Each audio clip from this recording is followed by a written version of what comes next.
London is burning right now. 13,000 houses are on fire. People run through the streets. They scream. They carry their children and their pets. And here's the crazy part. It all started because one baker forgot to check his oven before bed. To understand this crazy story, we need to go back a little bit to the City of London in 1666. London was very crowded, really crowded. Imagine thousands and thousands of people living super close together. The houses were made of wood, all wood, and they were built very close to each other, so close that neighbors could almost shake hands from their windows. Now here's the problem. That summer was super hot. No rain. For months and months, no rain at all. Everything was dry. The wooden houses were dry. The streets were dry. Even the air felt dry.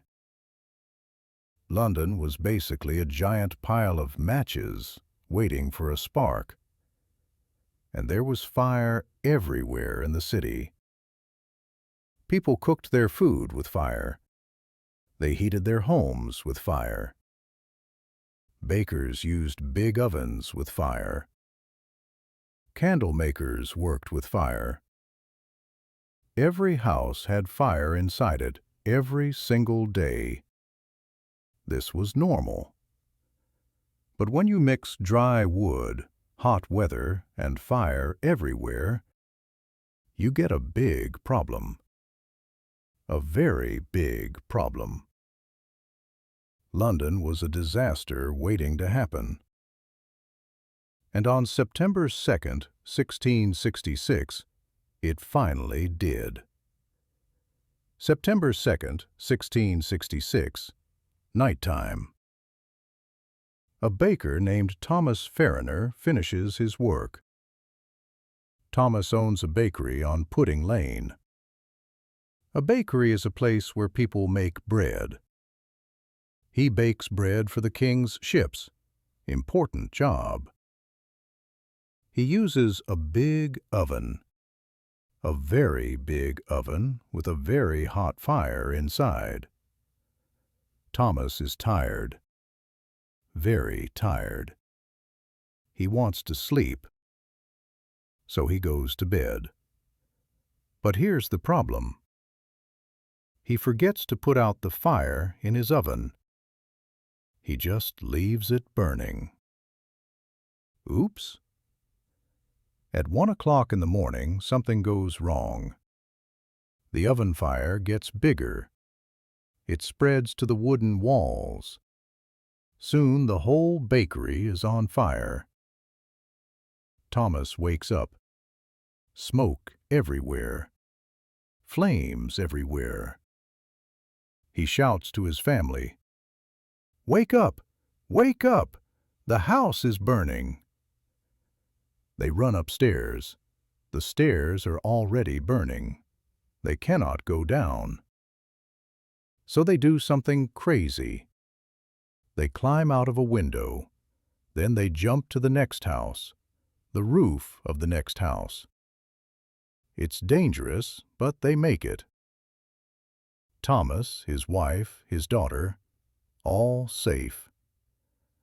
But wait, there's one more person in the house, a maid, a young woman who works for Thomas. She is at the window, but she is too scared to jump. Too scared. Thomas shouts, "Jump! You must jump!" But she cannot do it. She stays inside. The fire gets bigger. And she dies. The first victim of the Great Fire of London. Now the fire is not just in the bakery. It jumps to the house next door. That house is made of wood, too. Dry wood. Remember, No rain for months. The house burns fast, really fast. Then the fire jumps to another house, then another. The wind is blowing, strong wind. The fire loves wind. Wind makes fire move faster. And that night, the wind was very strong. By 2 o'clock in the morning, a whole street is burning. People wake up. They see orange light outside their windows. They smell smoke. They run into the streets. Some people grab buckets of water. They throw water at the fire, but it does nothing. The fire is already too big. Way too big for buckets. Someone runs to get the mayor. The mayor is the boss of the city. His name is Thomas Bloodworth. Yes, really, Bloodworth. Great name for this story. The mayor comes to see the fire. He looks at it. And you know what he says? He says the fire is small. He says a woman could put it out if she tried. Then he goes back to bed. Back to bed? Dude, seriously? Big mistake. Huge mistake. By morning, the fire is not small anymore. 300 houses are burning. 300. The sky is full of black smoke. People are screaming. They carry their things into the streets. Chairs, tables, clothes, anything valuable. The streets are full of people and stuff. Nobody knows what to do. The fire keeps spreading. House after house after house. Finally, someone tells the king. The king's name is Charles II. Charles says, "We need to stop this fire now." He has an idea. Blow up some houses. Make a big gap. A gap with no houses. Then the fire cannot jump across. Smart idea, right? But there's a problem. People do not want their houses blown up, even if their neighbor's house is on fire. They say, "No, not my house. That's my home." They argue. They fight. They waste time, precious time. And while they argue, the fire keeps moving. It burns more streets, more houses, more churches. The fire does not wait for anyone. September 4th. Day 3 of the fire. And now things get really bad. The fire reaches the center of London, the heart of the city. This is where all the important buildings are. Big churches, rich people's houses, government buildings. And the fire is coming for all of them. The biggest target? St. Paul's Cathedral. This is the most famous church in London. Huge, beautiful, very old. Everyone loves this church. It has a massive roof, stone walls. People think, stone does not burn. The cathedral will be safe. Wrong. The fire reaches St. Paul's. At first, the stone walls hold. But remember, the roof is not stone. The roof is covered with lead. Lead is a soft metal. And here's the problem. When lead gets super hot, it melts, like butter in a pan. The fire gets hotter and hotter. The lead roof starts to melt. Liquid metal drips down. It runs down the walls like a silver river. People watch in shock. They cannot believe it. Their beautiful cathedral is melting. Then things get even crazier. The stones inside the cathedral get so hot that they explode. Yes, explode. Boom, boom, boom. Pieces of stone fly through the air like missiles. The heat is so strong that it breaks the stone apart. The whole building is falling to pieces. People run away fast, very fast. The fire does not stop. It burns everything. Rich houses, poor houses, markets, shops, churches. For 4 days, the fire keeps going. 4 whole days. People are exhausted, terrified. They grab their most important things: family pictures, money, jewelry, food, whatever they can carry. They run to the River Thames. The Thames is the big river that goes through London. Thousands of people crowd at the water. The river is their only escape. Boats everywhere. Small boats, big boats, any boat that can float. People throw their furniture into the boats, their clothes, their cooking pots. Anything to save it from the fire. The sky is completely black. Black smoke covers everything. You cannot see the sun.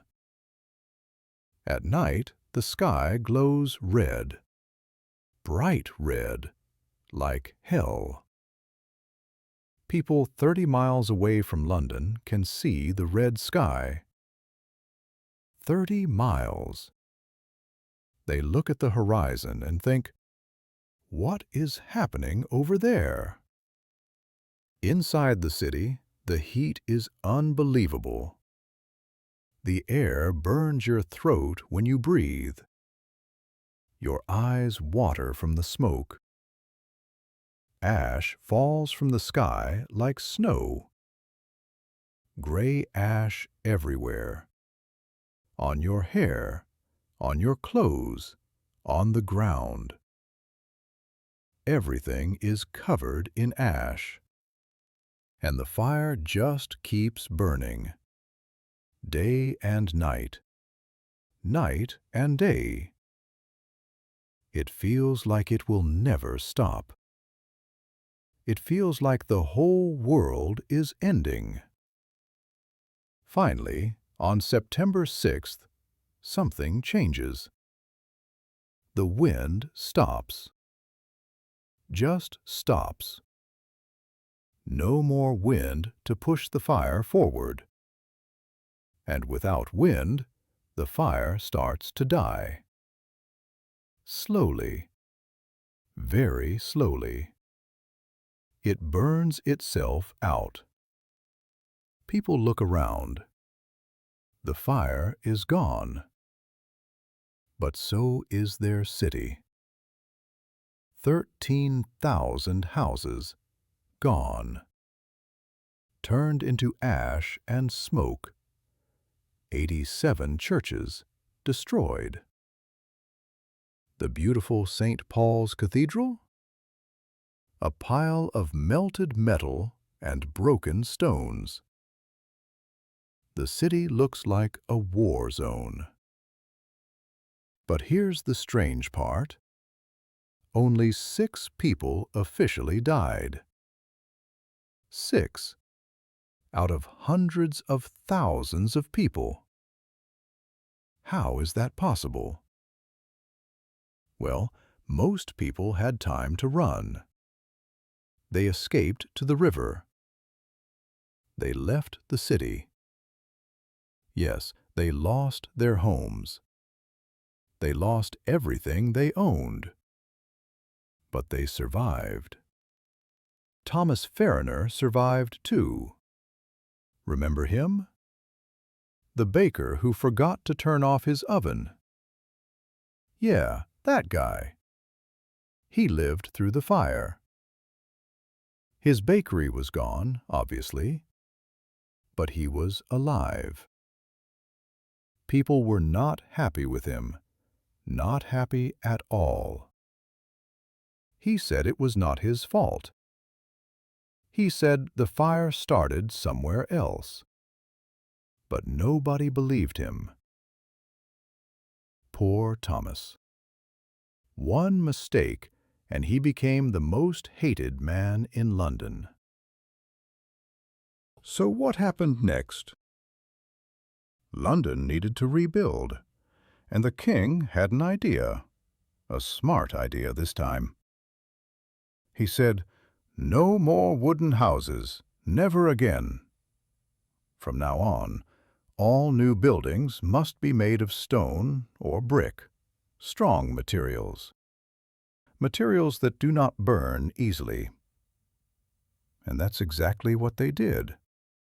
They rebuilt London with stone and brick.